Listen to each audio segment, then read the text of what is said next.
වහන්සේ දරුවනේ DP Education ආයතනය අධ්‍යාපන අමාත්‍යාංශයේ ප්‍රාචීන භාෂෝපකාර සමාගමත් සමග එකට අත්වැල් බැඳගෙන ප්‍රාචීන භාෂාවන් හදාරන අපේ හාමුදුරුවන් වහන්සේලාට මෙහෙණින් වහන්සේලාට වගේම දුවදරුවන්ට තමන්ගේ ප්‍රාචීන විභාග සඳහා අත්වැලක් සැපයීමේ අරමුණ මුල් කරගෙන DP ප්‍රාචීන අධ්‍යාපනය මාර්ගගත අධ්‍යාපනික වැඩසටහන ඔබ වෙත ගෙන එනු ලබනවා. එම වැඩසටහනට සමගාමීව ප්‍රාචීන පඬිත අවසාන උපාධි පරීක්ෂණයෙහි පාලි විෂය 3 වන ප්‍රශ්න පත්‍රය පාලි සාහිත්‍යය ඉතිහාසය සඳහා වන පාඩම් මාලාවේ 97 වන පාඩමයි අද දවසේ අපි ආරම්භ කරන්නට සූදානම් වෙන්නේ. පාලි සාහිත්‍යය ඔස්සේ පාලි සාහිත්‍යයේ ඇති විවිධ අංශයන් පිළිබඳව අපි ප්‍රාචීන පඬිත අවසාන උපාධියට අදාළව කරුණු හදාරනවා, තොරතුරු ගවේෂණය කරනවා. ඒ අනුව මේ පාඩම් මාලාව ඔස්සේ මේ දක්වා අපි දේශනා පාළියට අයත් විවිධ ග්‍රන්ථ පිළිබඳව, නිකාය ග්‍රන්ථ, එවැගේම පරිවාර පාළි, පරාජිකා පාළි, විනය ග්‍රන්ථ ආදී විනය ග්‍රන්ථ, එවැගේම ප්‍රකරණ නමින් හඳුන්වන අභිධර්ම ග්‍රන්ථ පිළිබඳවත් හැදෑරීම් කටයුතු සිදු කළා. ඊට අමතරව ටීකා පාළියේ ඇතුළත් වෙලා තියෙන විශේෂයෙන් ත්‍රිපිටක අට කතාවන්ට ලියවුණු ටීකාවන්ට ප්‍රමුඛ අවධානයක් ලබා දෙමින් ඉන් පරිබාහිර වශයෙන් ලියවුණු ටීකාවන් පිළිබඳවත් අවශ්‍ය පරිදි තොරතුරු කතා බහ කළා. අනතුරුව අපට විෂය නිර්දේශය මගින් ලබා දීලා තියෙන මාතෘකාව තමයි පාලි කාව්‍ය ග්‍රන්ථ. පාලි කාව්‍ය ග්‍රන්ථ අධ්‍යයනය කරනකොට ඒ අතරින් වැඩි ග්‍රන්ථ ප්‍රමාණයක් අයිති වෙන්නේ පාලි වංශ කතා සාහිත්‍යයට වන නිසා අපේ පසුගිය පාඩම් කිහිපය පුරාවටම පාලි සාහිත්‍යයේ තුල ඉතා ජනප්‍රියත්වයට සහ පාඨකයින්ගේ ගෞරවාදරයට ලක් වූ ප්‍රකට වංශ කතා ගණනාවක් පිළිබඳ තොරතුරු අපි කතා බහ කළා. ඒ යටතේ මහා වංශ, දීප වංශ ආදී වංශ කතාවන් ඇතුළුව තූප වංශ, බෝධි වංශ, දාඨහ වංශ, ධාතු වංශ, කේශ ධාතු වංශ ආදී වශයෙන් හඳුන්වනු ලබන ඊට අමතර හත්වනගල්ල විහාර වංශය ආදී නම් වලින් හඳුන්වනු ලබන වංශ කතාවන් රාශියක් පිළිබඳවම තොරතුරු කතා බහක් කළා සහ අපි කතා නොකළ වංශ කතාවුනුත් තියෙන බව සිහිපත් කළා. අද දවසේ අපි බලාපොරොත්තු වෙන්නේ මේ වංශ කතා කියන අනු කොටසට නැත්නම් වංශ කතා කියන කුලකයට අයත් නොවන එනමුත් පාලි කාව්‍ය ග්‍රන්ථ අතර වඩා චිරප්‍රසිද්ධ ග්‍රන්ථ දෙකක් පිළිබඳව තොරතුරු කතා බහ කරන්නට. පාලි කාව්‍ය ග්‍රන්ථ අතර වැඩිම ප්‍රසිද්ධියට පත් වෙලා තියෙන්නේ වංශ කතා ග්‍රන්ථ උනත් වංශ කතා නොවන ග්‍රන්ථයන් කිහිපයක් තිබෙනවා පාලි කාව්‍ය සාහිත්‍ය තුල. එහා සමානම ඇගයීමට ලක්වන එම ග්‍රන්ථ අතරින් ප්‍රමුඛ ග්‍රන්ථ දෙකක් විදිහට අපිට හඳුනා ගන්න පුළුවන් පාලි ජින චරිතය සහ සමන්ත කූට වර්ණනාව. පාලි සාහිත්‍යයේ ක්‍රමික දියුණුවත් සමග පාලි භාෂාවෙන් ග්‍රන්ථ රචනා කරපු කතුවරු උත්සුක වෙලා තියෙනවා පාලිය මාධ්‍ය බවට පත් කරගෙන බුදුරජාණන් වහන්සේගේ චරිතය ගෙනහර දක්වන්න. එහි ප්‍රතිඵලයක් විදිහට තමයි මේ ජින චරිතය කියන කෘතිය බිහි වෙන්නේ. ජින චරිතයට අමතරව බුද්ධ චරිතය පදනම් කොටගෙන ලියවුණු තවත් ග්‍රන්ථ රාශියක් තිබෙනවා. හැබැයි එලෙස ලියවුණු ග්‍රන්ථ අතරින් වඩාත් ප්‍රසිද්ධියටපත් වූ ග්‍රන්ථය හැටියට අපිට හඳුනා ගන්න පුළුවන්කම තියෙන්නේ ජින චරිත ග්‍රන්ථය. සමන්ත කූට වර්ණනාව ගත්තහම සමන්ත කූට වර්ණනාවත් ඒ විශේෂපතයෙන් ඊතරම්ම ඈතට ගිය කෘතියක් නෙමෙයි. බුද්ධ චරිතය වර්ණනා කිරීමම නෙමෙයි සමන්ත කූට වර්ණනාවේ අපේක්ෂාව බවට පත් වෙන්නේ. බුද්ධ චරිතයට සම්බන්ධ නිශ්චිත සිදුවීමක් සහ ඒ සිදුවීමට පාදක වූ ස්ථානයේ වර්ණනා කිරීම තමයි සමන්ත කූට වර්ණනාවේ මුඛ්‍ය අභිප්‍රාය බවට පත් වෙන්නේ.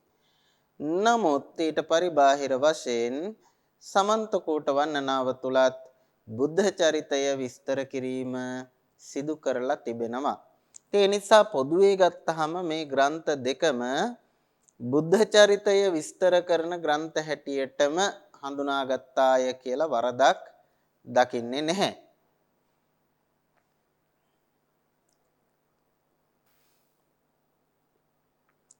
අද දවසේ අපි කතා කරන කෘති දෙකෙන් පළමු කෘතිය බවට පත් වෙන්නේ ජින චරිතය. එතකොට මේ ජින චරිතය කියන පොතේ නම බලපු ගමන්ම අපිට තේරුම් ගත්ත හැකි ජින චරිත. ජින කිව්වේ බුදුහාමුදුරන්ට, චරිත කිව්වේ උන්වහන්සේගේ චරිතය, සිරිත නැත්නම් ජීවිත කතාව කියන එක. එතකොට බුදුහාමුදුරුවන්ගේ සිරිත, බුදුහාමුදුරුවන්ගේ චරිතය විස්තර වන නිසා මේ කෘතිය නම් කරනවා ජින චරිත කියලා.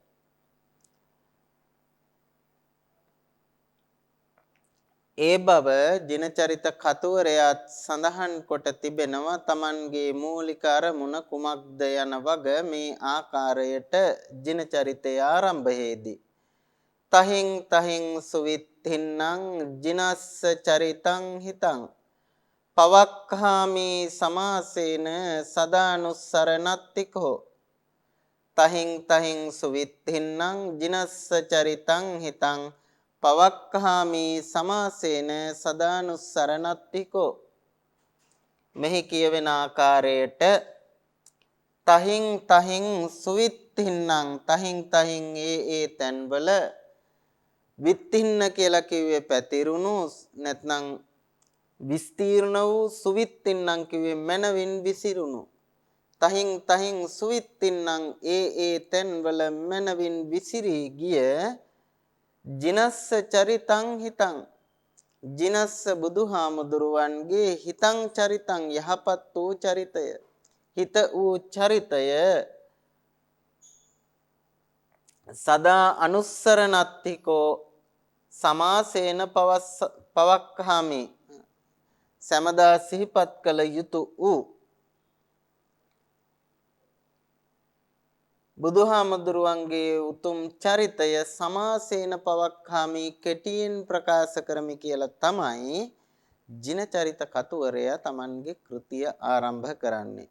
එතකොට ජින චරිත කතුවරයාගේ අරමුණ අභිප්‍රාය බවට පත් වෙන්නේ ඒ තැන්වල විසිරී පවතින බුදුරජාණන් වහන්සේගේ යහපත් වූ චරිතය කෙටියෙන් පැවසීම මුල් කරගෙන තමයි ජින චරිතය රචනා කරන්නේ.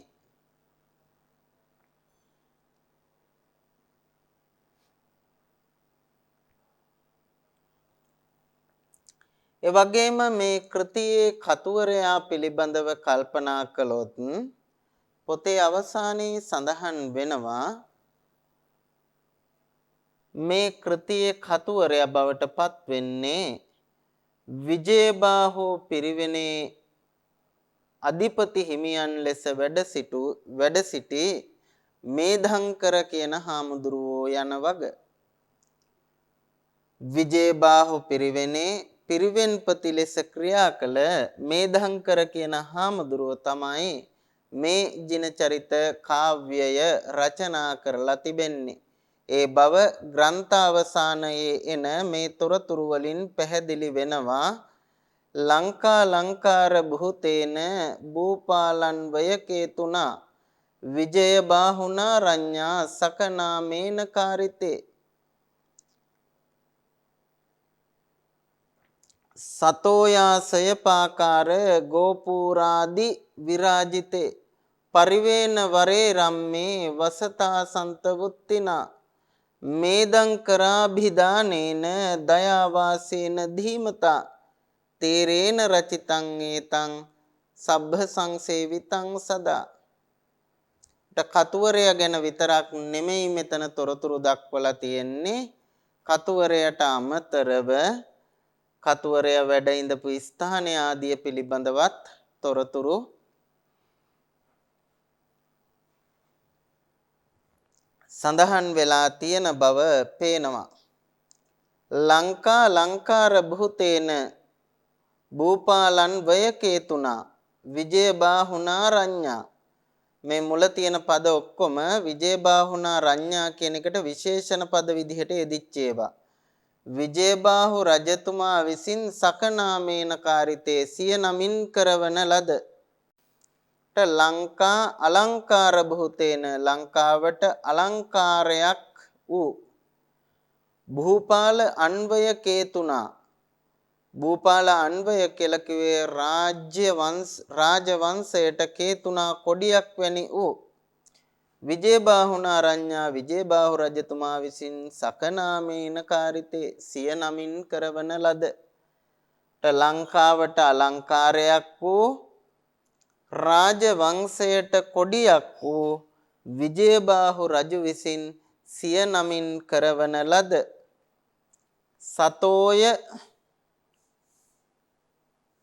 සතෝයාසය පාකාර සතෝය කියලා කිව්වේ දිය අගල් සහිත ඒ වගේම ප්‍රාකාර සහිත ගෝපුරාදී විරාජිතේ ගෝපුරාදීන් විරාජිතේ බබලන රම්මේ පරිවේන වරේ වසතා ඊටාම අලංකාර වූ උතුම් පිරිවෙනෙහි වාසය කරමින් අට මේ කියන තොරතුරු අනුව විජේබාහු රජතුමා බොහොම ප්‍රතාපවත් රජ කෙනෙක් බව පේනවා. ඔහුට යොදලා තියෙන විශේෂණ පදත් එක්ක ඔහු රාජ්‍ය වංශයට කොඩියක් හා සමාන යයි කියලා කතුවරයා සඳහන් කරනවා. රාජවංශයට කොඩියක් බඳු වූ විජේබාහු රජතුමා විසින් තමාගේ නමින් ඒ කියන්නේ විජේබාහු කියන නමින් කරවන ලද පිරිවෙනෙහි රමණීය වූ පිරිවෙනෙහි වාසය කරමින් තමයි කතුවරයා මේ කෘතිය රචනා කළ බව ග්‍රන්ථාවසානයේ එන තොරතුරු වලින් දැක්වෙන්නේ. කවුද මේ කතුවරයා? මේදංකරාභිධානේන දයාවාසේන ධීමතා තේරේන රචිතං ඒතං සබ්බ සංසේවිතං සදා සදා හැම කල්හි සබ්බ සංසේවිතං සියල්ලන් විසින් සේවනය කළ යුතු ඇසුරු කළ යුතු ඒතං මෙය මේදංකරාභිධානේන තේරේන මේදංකර නම් වූ තෙරුන් විසින් රචිතං රචනා කරන ලදී. ඒ මේදංකර හාමුදුරුව මොන වගේ කෙනෙක්ද කියලත් කියනවා. සන්තවුත්තිනා සන්හුන් පැවතුම් ඇති දයාවාසේන දයාවට වාසස්ථානයක් වූ ධීමතා නුවණැති වූ මේදංකරාභිධානේන මේදංකර නම් වූ තෙරුන් වහන්සේ විසින්. මෙතන එක පැත්තකින් රජතුමා ගැනත් අනිත් පැත්තෙන් කතුවරයා ගැනත් වර්ණනාත්මකව සඳහන් කරලා කතුවරයාගේ නම දැක්වීම සිදු කරලා තියෙනවා. ඒ අනුව මේ කෘතිය රචනා කරලා තියෙන්නේ විජේබාහු පිරිවෙනේ වාසය කරපු සහවගතු සඳහන් කරන ආකාරයට එහි පරිවේනාධිපති ලෙස කටයුතු කරපු නැත්නම් අධිපතියා ලෙස ක්‍රියා කළ මේධංකර තෙරුන් වහන්සේ. උන්වහන්සේ නිකන් තෙරුන් වහන්සේ නමක් නෙමෙයි. ඊටාම ශාන්ත පැවතුම් සහිත ඊටාම දයාවන්ත ඒ වගේම නුවණැති හාමුදුරු කෙනෙක්. උන්වහන්සේට ඒ පිරිවෙන නැත්නම් විජේබාහු පිරිවෙන හදලා පූජා කරන්නේ ලංකා රජ පෙළපතේ නැත්නම් ලංකා රාජාවලිය තුල ඉඳපු තවත් එක් විශිෂ්ට රජ කෙනෙක් වන විජේබාහු කියන රජතුමා. එතුමා තමාගේ නමින් පිරිවෙනක් කරලා මේ හාමුදුරන්ට පූජා කරනවා. ඒ පිරිවෙනේ වැඩ ඉඳිමින් තමයි මේ හාමුදුරුවෝ ජිනචරිත කාව්‍ය රචනා කළාය කියලා සඳහන් වන්නේ විස්තර වන්නේ. එතකොට ග්‍රන්ථයේ අරමුණ බවට පත් වෙන්නේ තහින් තහින් සුවිත්තින්නම් ජිනස්ස චරිතං හිතං ඒ තැන්වල විසිරී පැවතුණු බුදුහාමුදුරුවන්ගේ යහපත් වූ චරිතය කෙටියෙන් පැවසීම කතුවරය බවට පත් වෙන්නේ විජේබාහු රජතුමා විසින් සිය නමින් කරවන ලද පිරිවෙනෙහි වැඩ සිටි මේධංකර කියන හාමුදුරුවෝ. සෝමපාල ජයවර්ධන මහත්මයා සඳහන් කරනවා මෙහි එන මේ මේධංකර කියන හාමුදුරුවෝ ඒ කියන්නේ ජිනචරිතය ලියපු මේධංකර හාමුදුරුවෝ කියන්නේ වනරතන මේධංකර හාමුදුරුවෝය කියලා සෝමපාල ජයවර්ධන පඬිවරයා සඳහන් කරනවා. එතුමා එහෙම කියන්නේ තමන්ගේ හිතුමනාපයට නෙමෙයි මලලසේකර මහත්තයාගේ ප්‍රකාශනයක් උපුටා දක්වමින්. මලලසේකර මහාචාර්යවරයා තමන්ගේ පාලි ලිටරේචර් ඉන් සිලෝන් කෘතියේ දක්වන තොරතුරු උපුටලා දක්වමින් සෝමපාල ජයවර්ධන මහත්මයා තමන් ඉංග්‍රීසි භාෂාවෙන් ලියපු පාලි සාහිත්‍ය අත්පොතේ මෙන්න මේ විදිහට සඳහන් කරනවා මේ වනරතන මේ මේධංකර හාමුදුරුවෝ කියලා සඳහන් කරන්නේ අපේ සාහිත්‍යයේ වනරතන මේධංකර කියන නමින් ප්‍රසිද්ධ වෙලා ඉන්න හාමුදුරුවෝය කියලා. ඒකටම එකතු කරලා එතුමා තව කාරණයක් සඳහන් කරනවා මේ වනරතන මේධංකර හාමුදුරුවෝ ලියපු තවත් පොතක් තමයි පයෝග සිද්ධිය. ඒකත් වනරතන මේධංකර හාමුදුරුවන්ගේම කෘතියක් බව එතුමා සඳහන් කරනවා. ඉතින් පයෝග සිද්ධිය කියන්නේ ව්‍යාකරණ පාලි ව්‍යාකරණයට සම්බන්ධ කෘතියක්. අපි දන්නවා අපේ පාලි ව්‍යාකරණය ඇතුලේ සම්ප්‍රදායන් කිහිපයක් තිබෙනවා. ඒ අතර ප්‍රධානතම සම්ප්‍රදාය දෙක විදිහට අපි සලකන්නේ කච්චායන සහ මොග්ගල්ලායන කියන සම්ප්‍රදායන් දෙක. එතකොට ඊට අමතරව සද්ද නීති සම්ප්‍රදායකුත් අපි පිළිගනු ලබනවා. මෙන්න මේ කියපු සම්ප්‍රදායන් දෙකෙන් මොග්ගල්ලායන සම්ප්‍රදායට අයිති කෘතියක් තමයි පයෝග සිද්ධිය කියලා කියන්නේ. පයෝග සිද්ධිය හරියට සමාන වෙනවා අපි ඉගෙන ගන්න රූප සිද්ධියට. කච්චායන සම්ප්‍රදායේ එන විගන්වීම් විස්තර කරමින් එහි ජනප්‍රියතම පරිවාර ග්‍රන්ථය විදිහට චෝලිය බුද්ධප්‍රිය හාමුදුරුවෝ රූප සිද්ධිය රචනා කළේ යම් ආකාරයකටද එලෙසින්ම මොග්ගල්ලායනයේ එන නැත්නම් මොග්ගල්ලායන ව්‍යාකරණයේ එන ඉගැන්වීම් විස්තරාත්මකව ඉදිරිපත් කරමින් එයට ලියවුණු ජනප්‍රියතම පරිවාර ග්‍රන්ථයේ හැටියට පයෝග සිද්ධිය හඳුනා ගන්නට පුළුවන්. සෝමපාල ජයවර්ධන මහත්මයා මහාචාර්ය මලලසේකර ඇදුරුතුමන් උපුටා දක්වමින් ඉදිරිපත් කරන තොරතුරු අනුව මේ පයෝග සිද්ධියේ කතුවරයා බවට පත් වෙන්නේත් ඔය කියපු මේධංකර වනරතන එතකොට වනරතන මේධංකර හාමුදුරුවම තමයි එතුමාගේ කෘතියේ එන තොරතුරු අනුව. ඊළඟට අපි කල්පනා කරලා බැලුවොත් එහෙම මේ කෘතියේ අන්තර්ගතය කොහොමද කියලා. මේ කෘතිය අන්තර්ගතය ගාථා 473ක් වෙන්න ඕනේ කියලා තමයි පොතේ එන තොරතුරු වලින් පේන්නේ. හැබැයි වර්තමානයේ අපිට දකින්න ලැබෙන කිසිදු පිටපතක ගාථා 473ක් දකින්න හම්බ වෙන්නේ නැහැ. සමහර ඒවායි එක ගාථාවක් අඩු වෙලා ගාථා 472ක් දකින්න පුළුවන්. චට්ට සංගායනාවේ ඇතුළත් වෙලා තියෙන සංස්කරණේ ගාථා 472ක් ඇතුළත් වෙලා තියෙනවා. චට්ට සංගායනාවේ ත්‍රිපිටක අට කතා ටීකා වලින් පස්සේ තව වෙනම කොටස් කීපයක් සඳහන් වෙනවා. වංශ කතා වෙනම දක්වලා තිබෙනවා. ඊට පස්සේ සීහල ගන්ත සංග්‍රහ කියලා වෙනම කොටසක්. ඊට පස්සේ ලේඩි සයාඩෝ ගන්ත සංග්‍රහ ඔය ආදී විදිහට දක්වලා තියෙනවා. ඒ අතරින් සීහල ගන්ත සංග්‍රහ කියන කොටසේ තමයි මේ ජින චරිතය දක්වලා තියෙන්නේ. ඊට අමතරව පකින්නක ගන්ත සංග්‍රහ කියලා තවත් කොටසක් දකින්න පුළුවන්. ඒ අතරින් ජින චරිතය අන්තර්ගත වෙලා තියෙන්නේ ඔය මම මුලින් මතක් කරපු සීහල ගන්ත සංග්‍රහ කියන කොටසේ. එතනදී ජින චරිතයේ ගාථා 472ක් පමණයි ඇතුළත් වෙලා තියෙන්නේ. එයින් එකක් අඩු වෙලා තියෙනවා.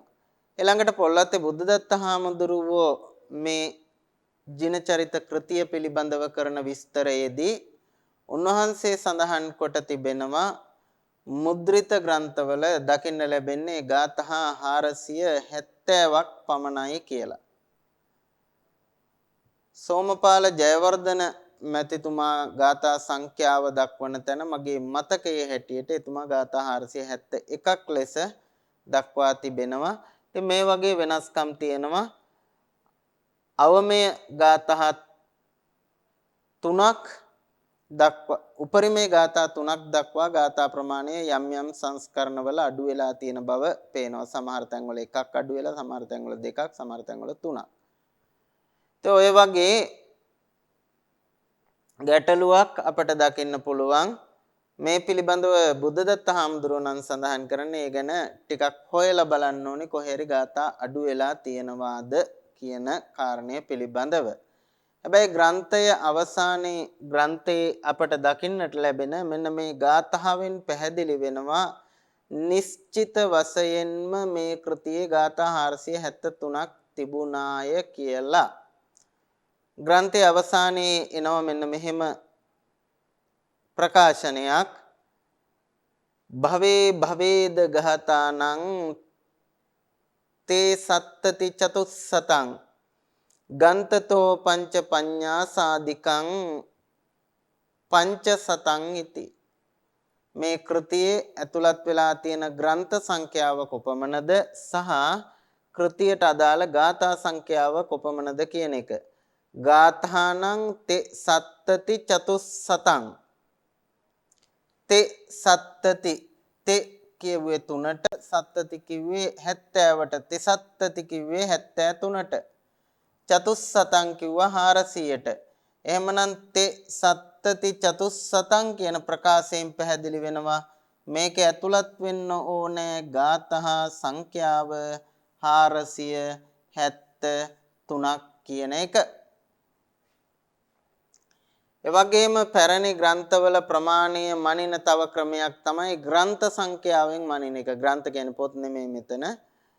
අක්ෂර සංඛ්‍යාව අනුව ග්‍රන්ථ සංඛ්‍යාව තීරණය කරලා ඒ අනුව ග්‍රන්ථ සංඛ්‍යාව කොපමණද කියලා කියන එක. ඒකට ග්‍රන්ථ වශයෙන් ගත්තහම මේකේ තියෙනවා අය කියනවා පංච පඤ්ඤා සාධිකං පංචසතං. පංච පඤ්ඤාස අධිකං 55ක් අධික කොට ඇති පංචසතං 500ක්. එතකොට මේ කෘතියේ ග්‍රන්ථ සංඛ්‍යාව ගත්තොත්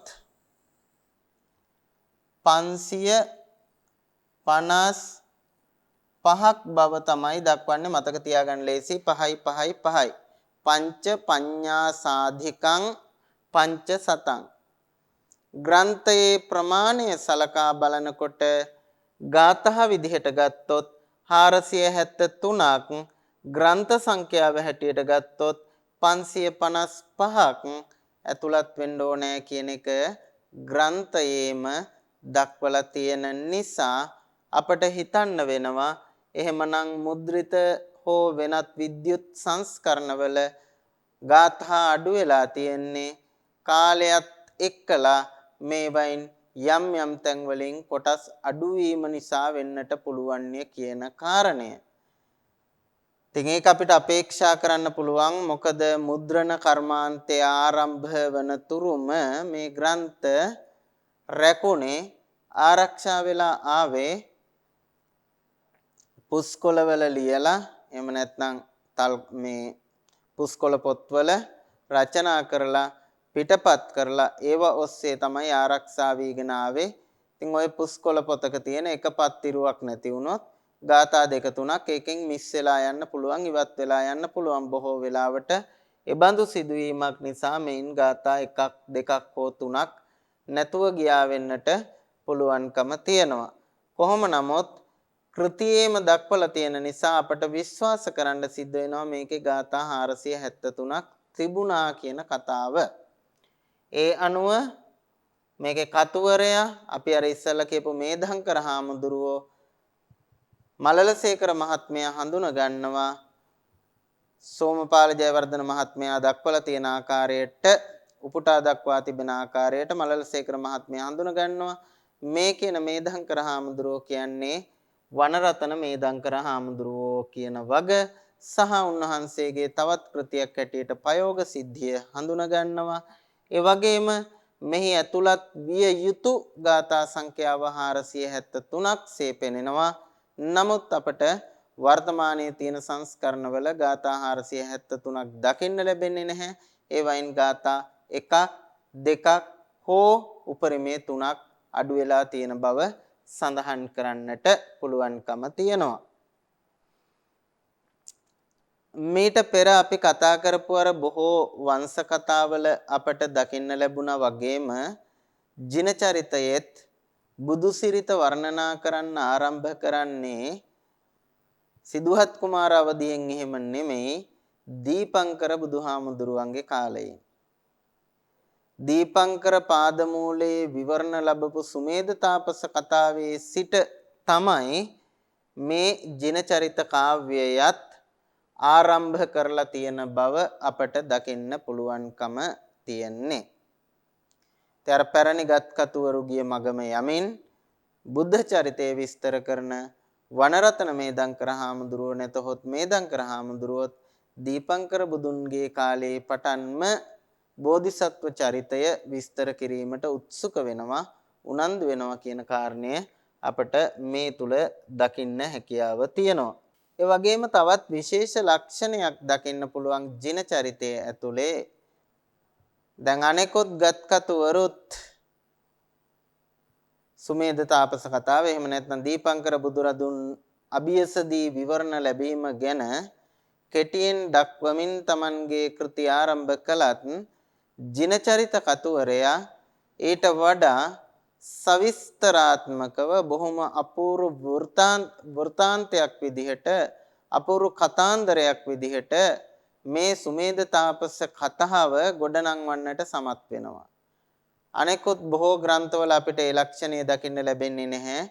ඒ කතෝරු හැමදෙනෙක්ම අර මූලාශ්‍රයවල එන තොරතුරු අරගෙන ඊටාම කෙටියෙන් මේ සුමේද තාපසයාගේ කතාව දැක්වීම තමයි බොහෝ වෙලාවට සිද්ධ කරලා තියෙන්නේ.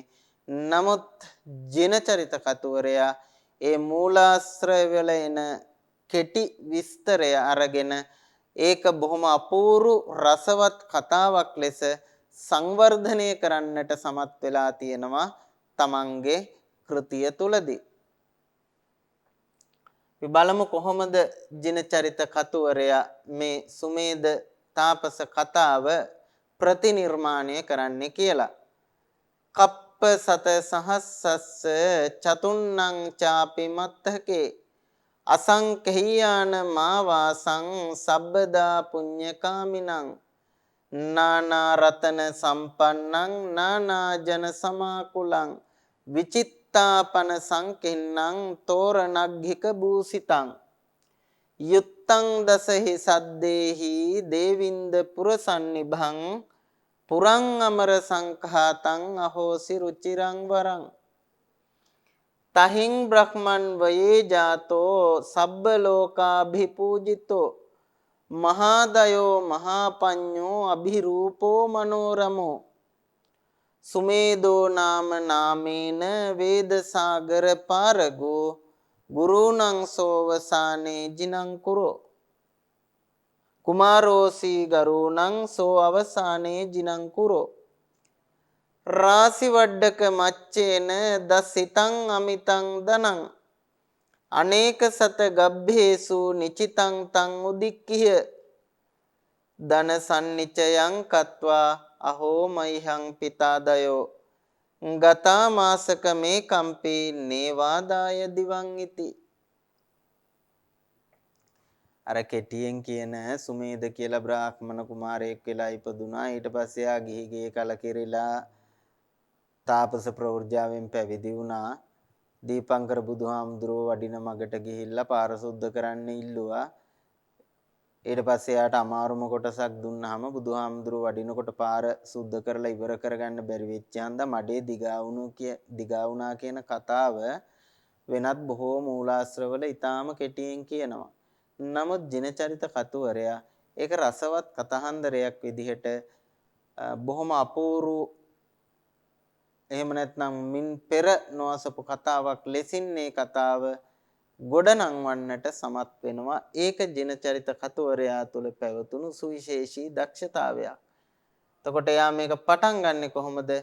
කප්ප සත සහස්සස්ස චතුන්නං චාපි මත්තකේ අසංකේයාන මාවාසං සබ්බදා පුඤ්ඤකාමිනං. චතුන්නං අසංකේයානං හතර අසංකේයකටත් කප්ප සත සහස්සස්ස කල්ප ලක්ෂයකටත් මත්තකේ පෙර අසංකේය හතරකුත් කල්ප ලක්ෂයකට පෙර සබ්බදා පුඤ්ඤකාමිනං ආවාසං සබ්බදා හැම කල්හි පුඤ්ඤකාමිනං පින් කැමති අයට ආවාසං වාසස්ථානයක් වූ නානා රතන සම්පන්නං නානා ජන සමාකුලං නානා රතන සම්පන්නං නොඑක් මණික් වර්ග වලින් යුක්ත වූ නානා ජන සමාකුලං නොඑක් ජනයාගෙන් ගැවසී ගත්ත විචිත්තාපන සංකින්නං විචිත්ත ආපන සංකින්නං විසිතුරු වෙළඳ සැල් වලින් ආකීර්ණ වූ විචිත්තාපන සංකින්නං විසිතුරු මේ ආපනයන්ගෙන් හෙවත් වෙළඳ සැල් වලින් සංකීර්ණං ගැවසීගත් තෝර නග්ගික භූසිතං තොරන් ඇගෑ ආදීන් භූසිතං අලංකාර වූ. මේ විස්තර කරන්නේ දීපංකර බුදුහාමුදුරුවෝ වැඩ ඉඳපු අමරවතී පුරය ගැන. යුත්තං දසහි සද්දේහි දේවින්ද පුරසන්නිභං පුරං අමර සංකහතං අහෝසි රුචිරං වරං. දේවින්ද පුර සන්නිභං දේවින්ද කිව්වේ සක්‍රයටනේ. දේවින්ද පුර කිව්වේ සක්‍රයාගේ පුරවරයට. සන්නිභං සම වූ දසහි සද්දේහි යුත්තං දසවිධ ශබ්දයන්ගෙන් යුක්ත වූ.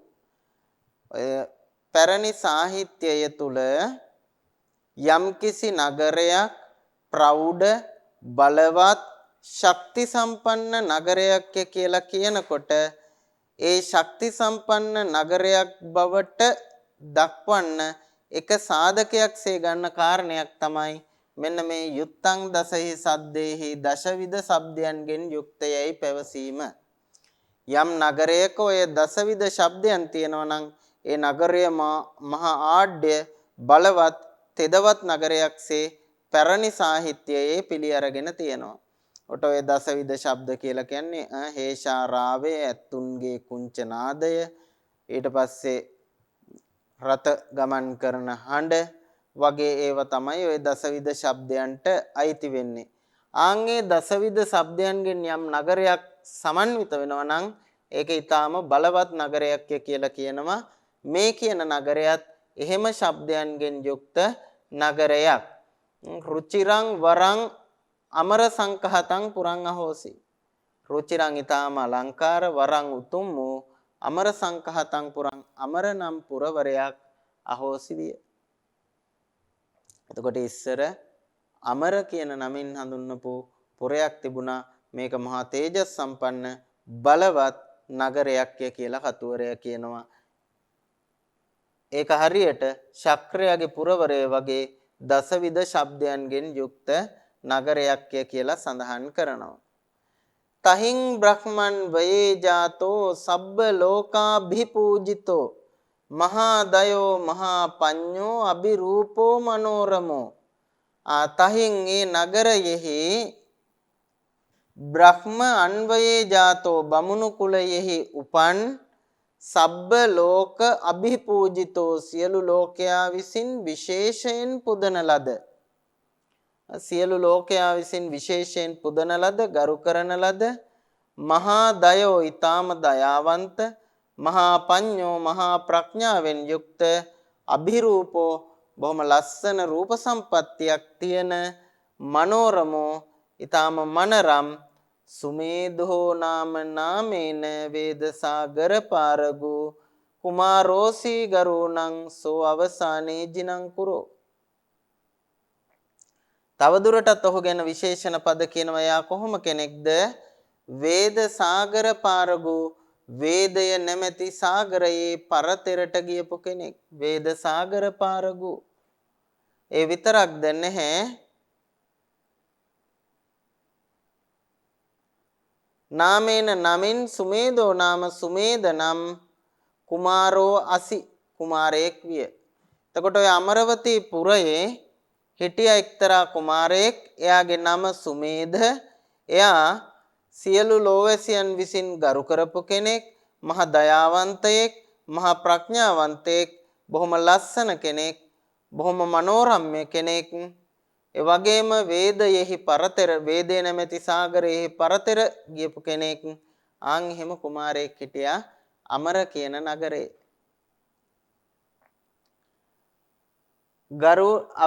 ගරුණං අවසානයේ සෝ ජිනං කුරෝ. ගරුණං අවසානයේ දෙමාපියන්ගෙන් පසුව ඒ කියන්නේ අම්මා තාත්තා අභාවයටපත් වුණාට පස්සේ සෝ ජිනං කුරෝ ඒ බුද්ධාංකුර තෙමේ නැත්නම් ඒ බෝධිසත්ව තෙමේ මොකද කරන්නේ? රාසි වඩ්ඩක මච්චේන දස්සිතං අමිතං දනං අනේක සත ගබ්බේසු නිචිතං තං උදික්කිය. අනේක සත ගබ්බේසු නිචිතං නොඑක් සිය ගණන් ගබඩාවල් වල රැස් කරන ලද රාසි වඩ්ඩක මච්චේන දස්සිතං එයාගේ මුදල් නැත්නම් වස්තුව භාරව ඉඳපු ඇමතිවරයා විසින් නිලධාරියා විසින් දක්වන ලද අමිතං ධනං ප්‍රමාණ කළ නොහැකි ධනය දෙස තං උදිකිය ඒ දෙස බලලා මෙන්න මෙහෙම හිතනවා කල්පනා කරනවා. මොකද්ද හිතන්නේ? ධනසන් නිචයං කତ୍වා අහෝ මයිහං පිතාදයෝ ගතා මාසක මේ කම්පි නේවාදාය දිවං ඉති. ධනසන් නිචයං කତ୍වා මයිහං පිතාදයෝ මගේ පියා සීයා මුත්තා ආදී මේ සියලු දෙනා ධන සන්නිචයන් කତ୍වා ධනය රැස් කිරීම සිදු කරලා මේ ගබඩාවල් පුරවලා ඒකං මාසකං අපි නේව ආදාය එකම කහවණුවක්වත් ගෙනියන්නේ නැතුව දිවංගතයිති පරලොව ගියේ යැයි සිතලා. එයා හිතනවා මගේ තාත්තත් කරේ මේ ගබඩාවල් පුරෝපු එක, සීයත් කරේ ගබඩාවල් පුරෝපු එක, සීයාගේ තාත්තත් කරේ ගබඩාවල් පුරෝපු එක, එයාගේ තාත්තත් කරේ ගබඩාවල් පුරෝපු එක. ඉතින් ඔහොම අපේ පරම්පරාවම කරේ ගබඩාවල් පුරෝණ එක තමයි. හැබැයි ඒ අය එක්කෙනෙක්වත් මේ ගබඩාවල් පුරෝලා මැරිලා යන වෙලාවේ ඔය ගබඩාවල් වලින් එක කහවණුවක් ඒක මාසකම්පි කහවණුවක් නෙමෙයි, එක මස්සක් කහවණුවටත් වඩා අඩු. දැන් අපි රුපියල් කියලා කියනවා, ඊට පස්සේ සත කියනවා. ඒ වගේ තමයි මස්ස කියන්නේ කහවණුවත් එක්ක බලද්දි. එතකොට එක මස්සක්වත් ඒගොල්ලෝ අරගෙන ගියේ නැහැ. අපේ භාෂාවෙන් කියනවා නම් එක සතයක්වත් අරන් ගියේ නැහැ. ඔය විදිහට දැන් මම මේ කොටසක් විතරයි ගත්තේ.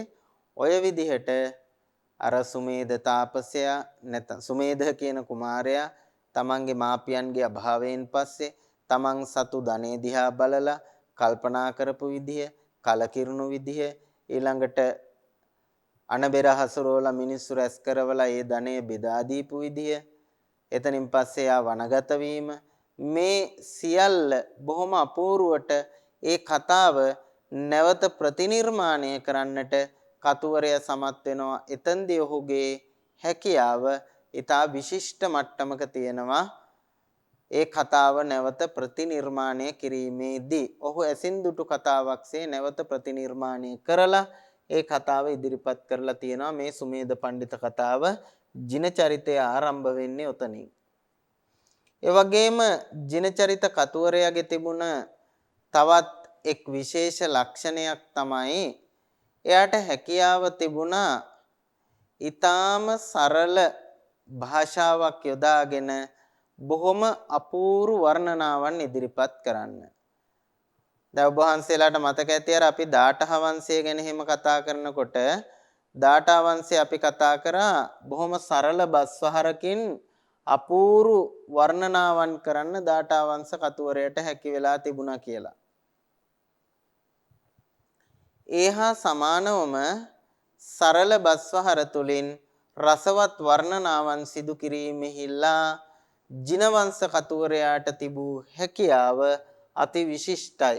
ඒක අපිට පැහැදිලි වෙනවා අර සුමේද කුමාරයා තවුස්වෙස් අරගෙන හිමාලයට යන ප්‍රවෘත්තිය පිළිබඳව වර්ණනා කරන ආකාරය දිහා බලපුවහන් එයින් උපුටගත්තු කොටසක් තමයි මේ තියෙන්නේ.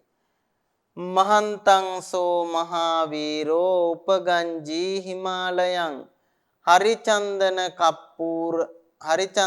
කප්පූරා ගරුගන්දේහි වාසිතං. මේ හිමාලය ගැන තමයි වර්ණනා කරන්නේ. ඒ මහා වීරයා මහත් වූ හිමාලයට එළඹෙනවලු. ඒ හිමාලය කොහොම එකක්ද? හරි චන්දන කප්පූරා ගරුගන්දේහි වාසිතං.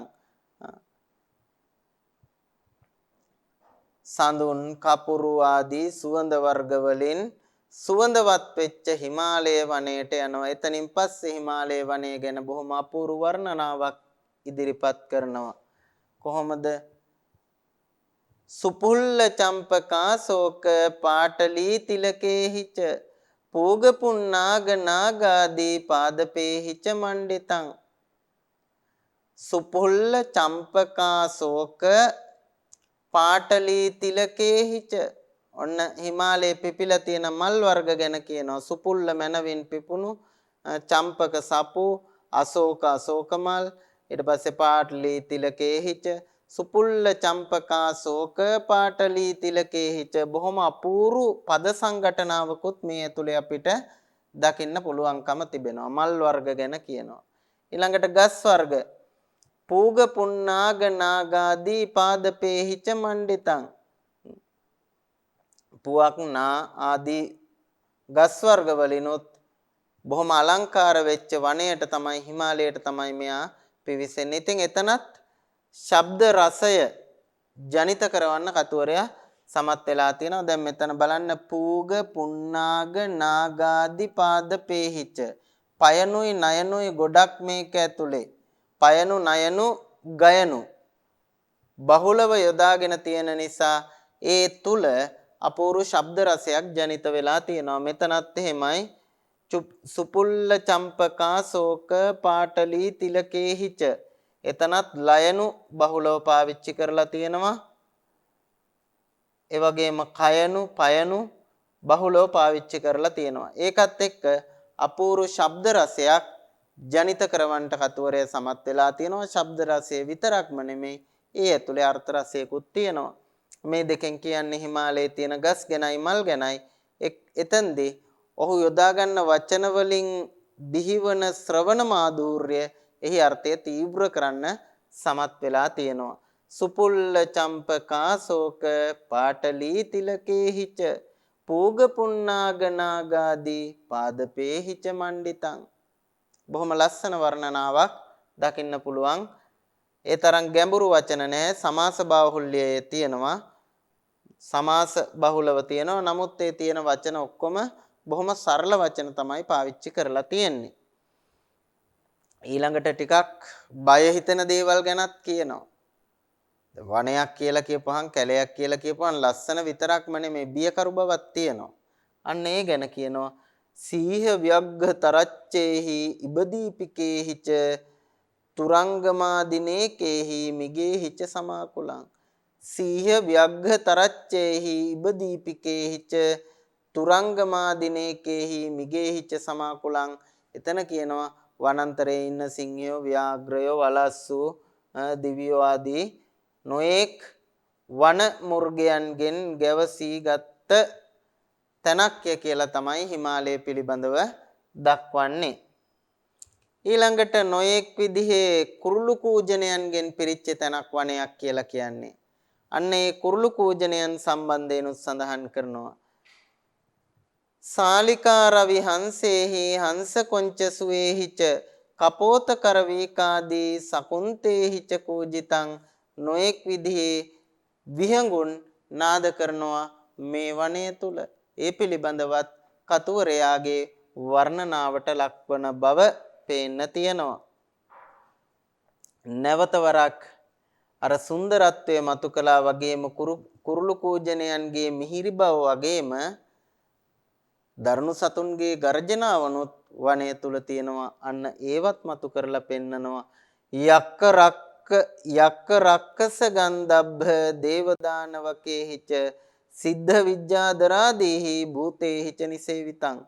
දැන් මෙතනත් බලන්න යක්ක රක්කස ගන්ධබ්බ මේ වචන ඇතුළෙම අර ඒ සතුන්ගේ ගර්ජනාවන්ගෙන් නැති වෙන බිය උත්පාදනය කරන්න සමත් වෙලා තියෙනවා.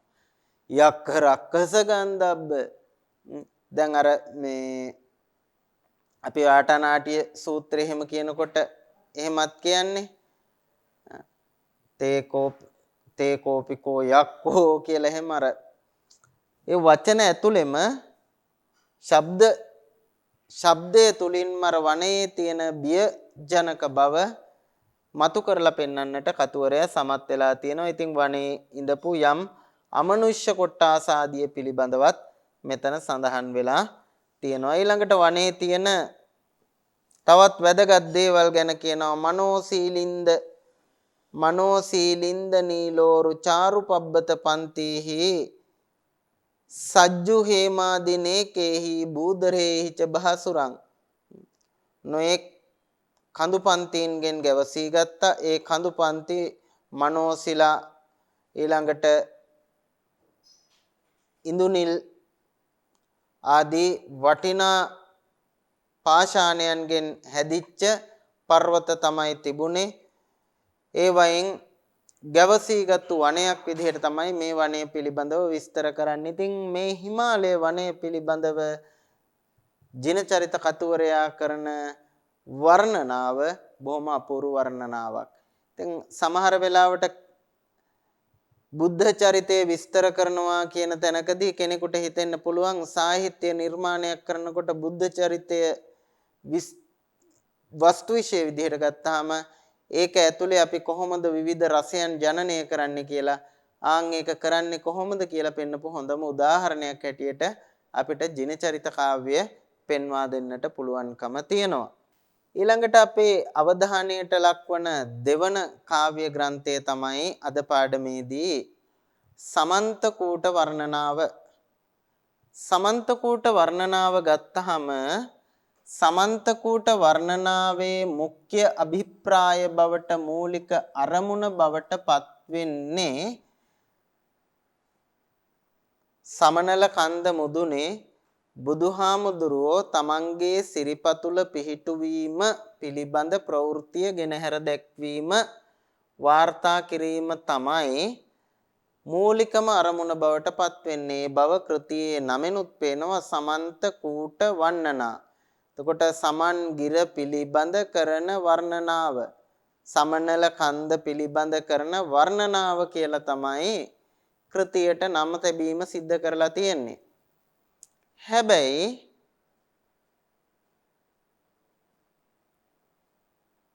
පොතේ අවසානයේ එන මෙන්න මේ පාඨයෙන් තමයි අපිට ඒ බව වඩා හොඳින් ග්‍රන්ථ නාමය තහවුරු කරගන්න පුළුවන්කම තියෙන්නේ. පොතේ අවසානයේ සඳහන් වෙනවා මේ විදිහට පාඨයක් ඉති සමන්ත කූට වන්නනා නිට්ඨිතා ඉති මෙසේ සමන්ත කූට වන්නනා සමන්ගිර වැනුම නිට්ඨිතා නිමියේය. සමන්ගිර වැනුම සමනොල කන්ද පිළිබඳ වර්ණනාව අවසానයි කියලා තමයි කෘතිය ඉවර කරන්නේ. ඒ අනුව පැහැදිලි වෙනවා මේ කෘතිය සඳහා කතුවරයා යෝජනා කොට ඇති නාමය බවට පත් වෙන්නේ සමන්ත කූට වන්නනා කියන නාමය කියන එක. ඒ වගේම පොතේ ආරම්භයේදීත් කතුවරයා Tamanගේ වස්තු නිර්දේශය දැක්වීමක් යම් ආකාරයකට සිද්ධ කරලා තියෙනවා නමස්කාර ගාථාවන්ගෙන් ඉක්බිතිව. එතනදිත් අපට යම් අදහසක් දකින්න පුළුවන් කතුවරයාගේ අන්තර්ගතය මොකක්ද කියන එක පිළිබඳව. එතන කියනවා ඉති කලිත පනාමා හන්ත්වා සබ්බෝපසග්ගේ සුගත විමල පාදම් භෝජ සම්පාත පූතං සුමන සිකරි රාජං වන්න ඉස්සං සුරාණං වසති මතුල මේතං සාදු ජන්තු සුනන්තු. මුලින් තුනුරුවන් වන්දනාමාන කරලා එයින් ජනිත වන කුසල ශක්තිය තුලින් සියලු උපද්‍රවයන් නැති කරලා බුදුරජාණන් වහන්සේගේ සිරිපතුල ස්පර්ශ කරපු ස්පර්ශ නැත්නම් ශ්‍රී පාද ස්පර්ශයෙන් පවිත්‍ර භාවයට පත් වෙච්ච සුමන සිකරි රාජං වන්න ඉස්සං. සුමන සිකරි රාජං, සිකරි රාජ කියේ පර්වත රාජයා, සුමන කියලා කියේ සමන් කියන එක. සමන්ත කියන එකම තමයි. සමන්ත කියන එකටම සමානාර්ථයෙන් සුමන කියන එකත් මෙතන යෙදෙන්නේ. එතකොට සුමන සිකරි රාජං වන්න ඉස්සං කියන මේ ප්‍රකාශය ඇතුලේ අපට පේනවා කතුවරයාගේ වස්තු විශේෂ බවට පත් වෙන්නේ අරමුණ බවට පත් වෙන්නේ සමන්ගිර වැනුම. සමන්ගිර පිළිබඳ වර්ණනා කිරීම තමයි කතුවරයාගේ අරමුණ විදිහට මෙතනදී ඔහු විසින්ම දක්වලා තියෙන්නේ.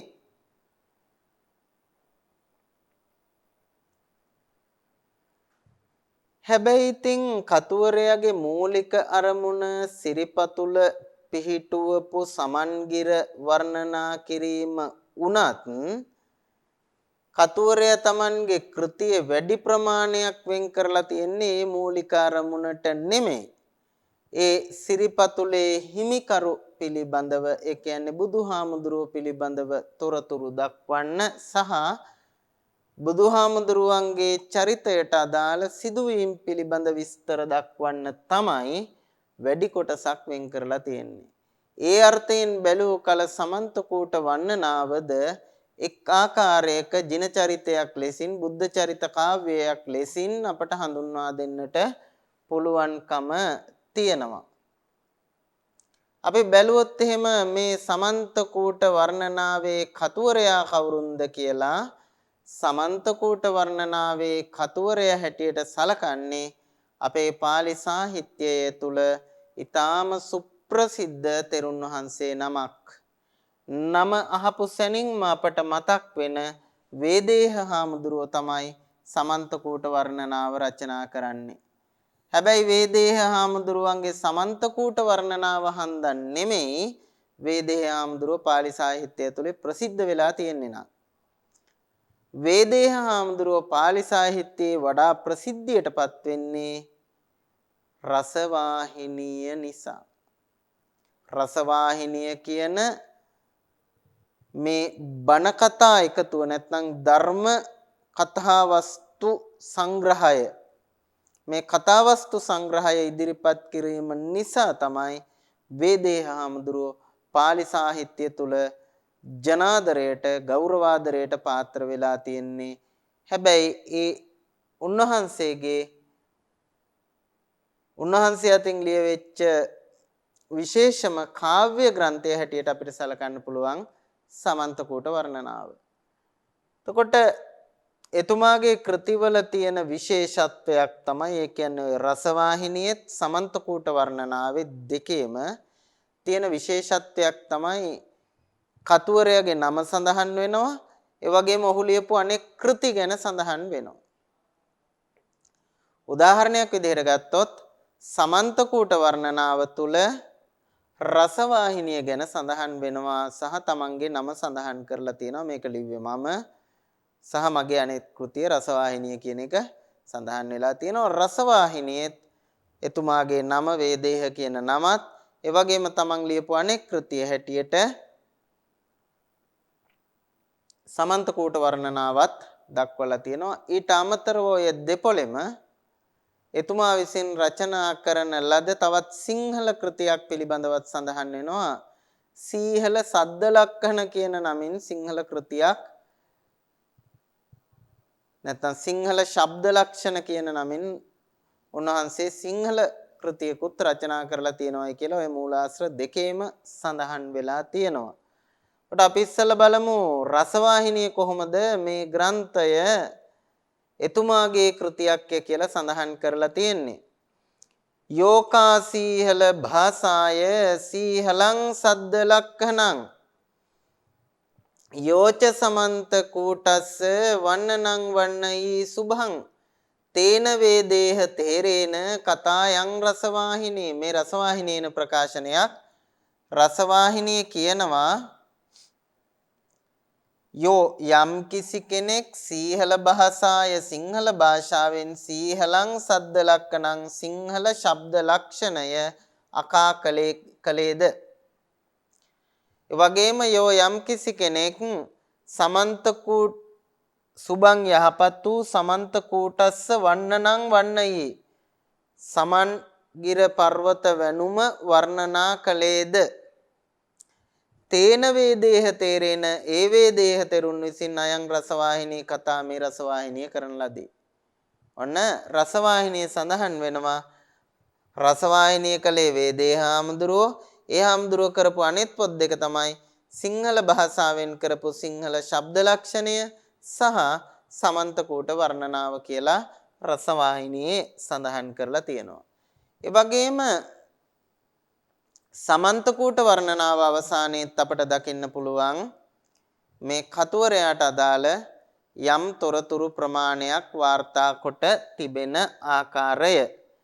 ඒ නිගමන ගාථාවල දැක්වෙන ආකාරයට විශේෂයෙන් එතුමාගේ ඇදුරුවරු පිළිබඳව ඒ වගේම තවත් අතිරේක තොරතුරු ආදිය පිළිබඳව එහිත් ඇතුළත් වෙලා තියෙනවා සමන්තකූට වර්ණනාවේ අවසාන නිගමන ගාථාවන් තුල.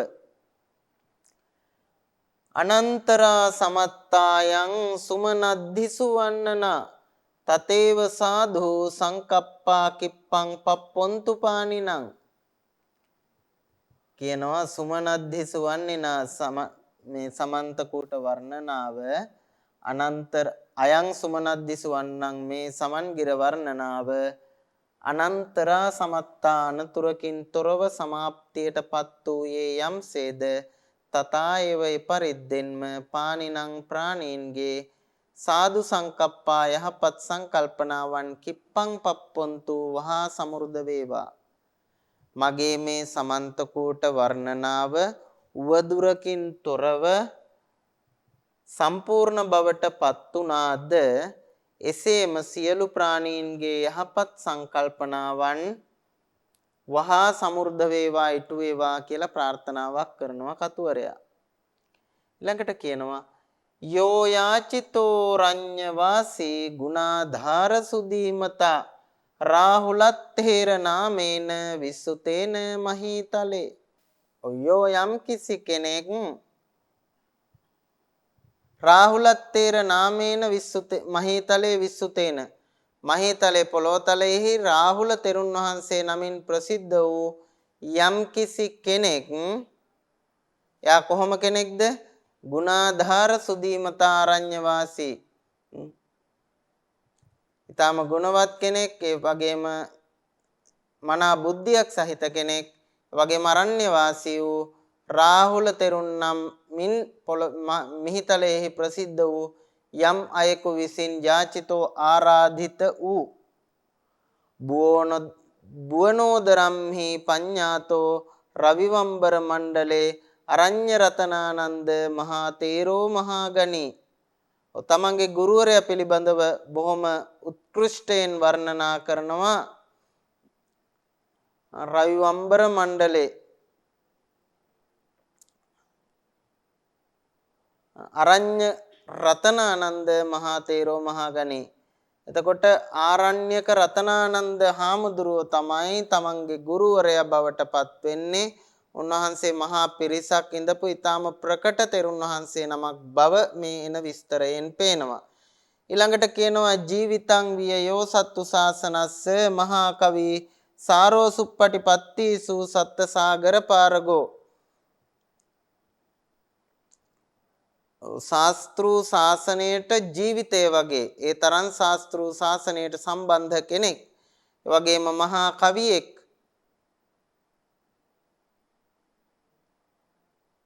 මනා ප්‍රතිපත්තීන්ගේ සාරයෙන් යුක්ත කෙනෙක්.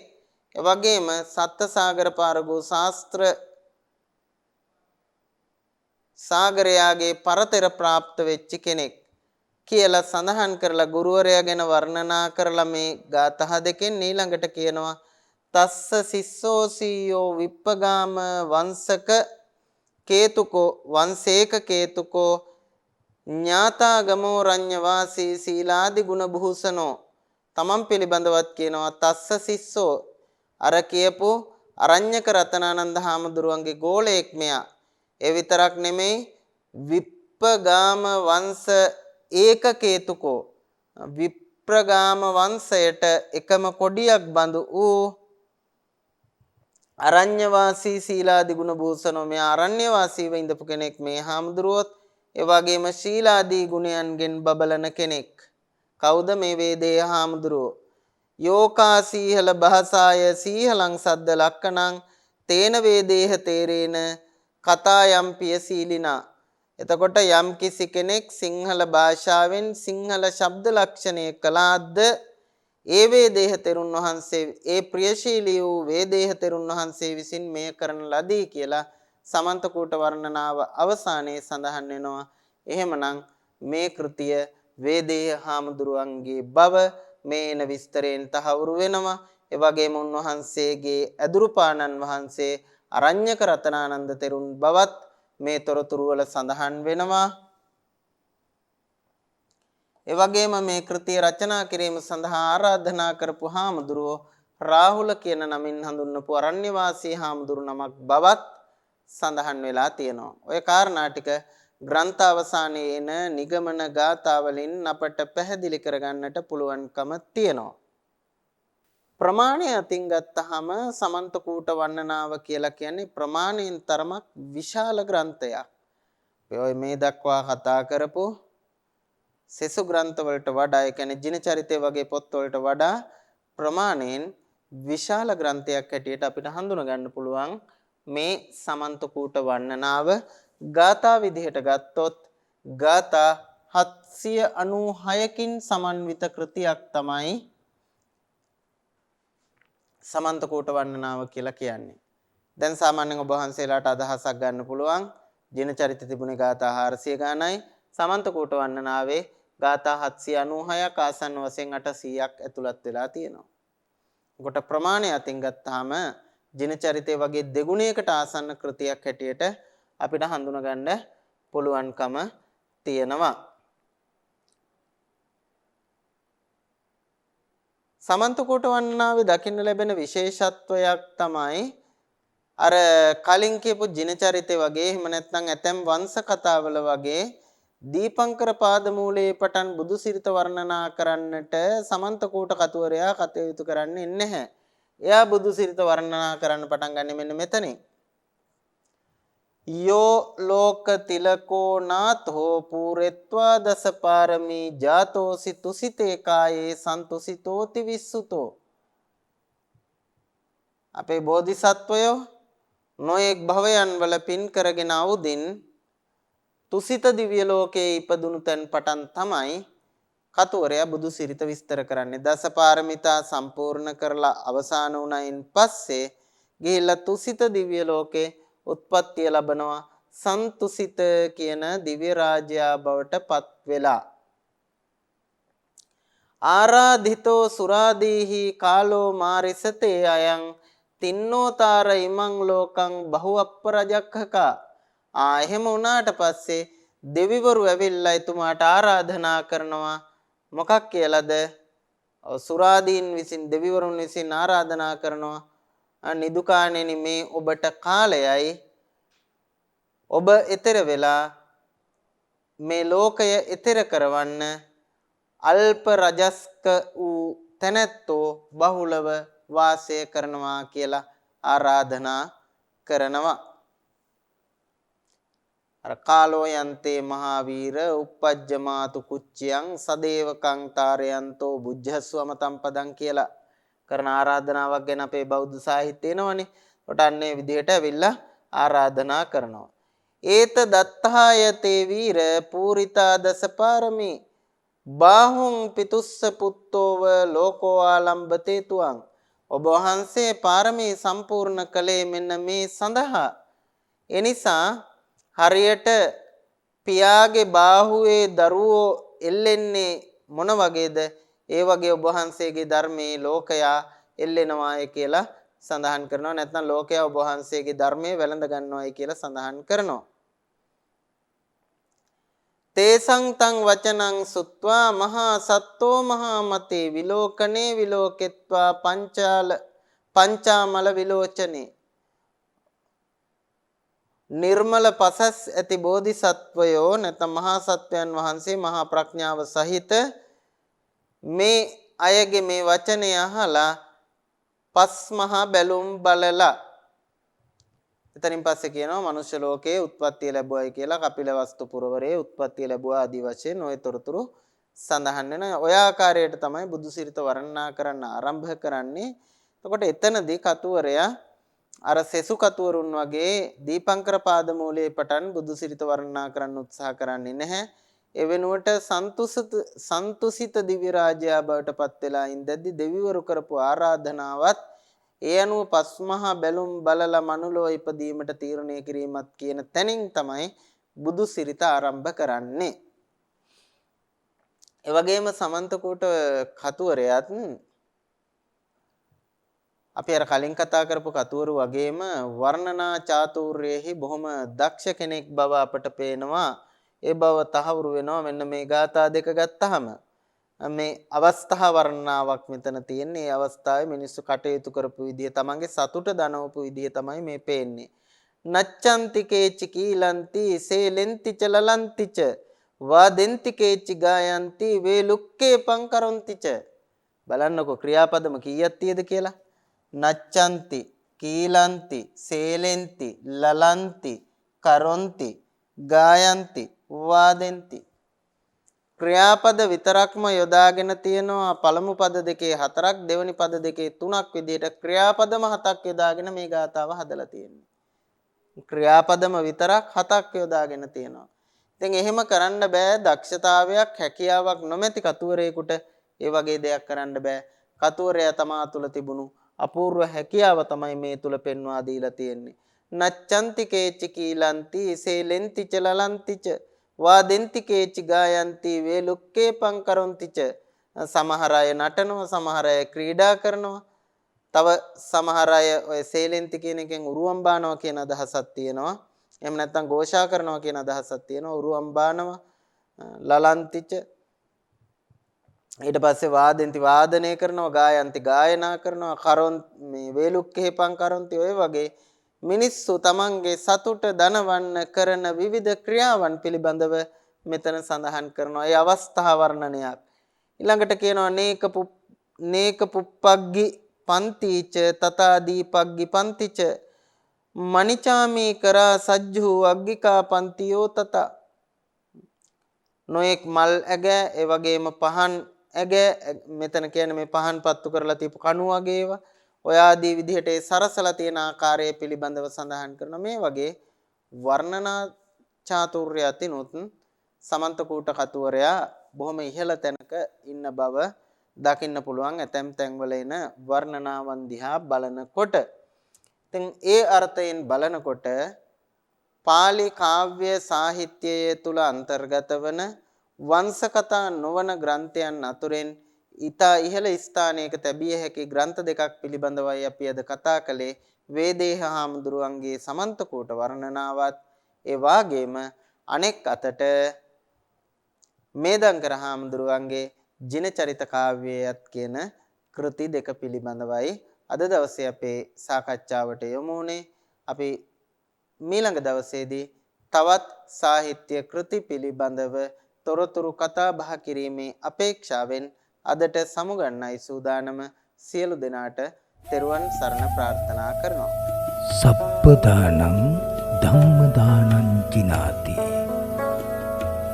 සියලු දානයන්ට වඩා ධර්ම දානය උතුම් වන්නේය යන උතුම් බුදු වදන පසක් කරමින් ප්‍රාචීන අධ්‍යාපනය ලබන සුවහසක් හාමුදුරුවන් වහන්සේලාගේ මෙහෙණින් වහන්සේලාගේ සහ දුවා දරුවන්ගේ දහම් ඇස විවර කරමින් සම්බුද්ධ ශාසනයේ චිරස්ථිතිය උදෙසා ධම්මික ෆ්‍රසිලා පෙරේරා පදනම මගින් සිදු කෙරෙන මහංගු සමාජ සත්කාරයයි ඩීපී ප්‍රාචීන අධ්‍යාපනය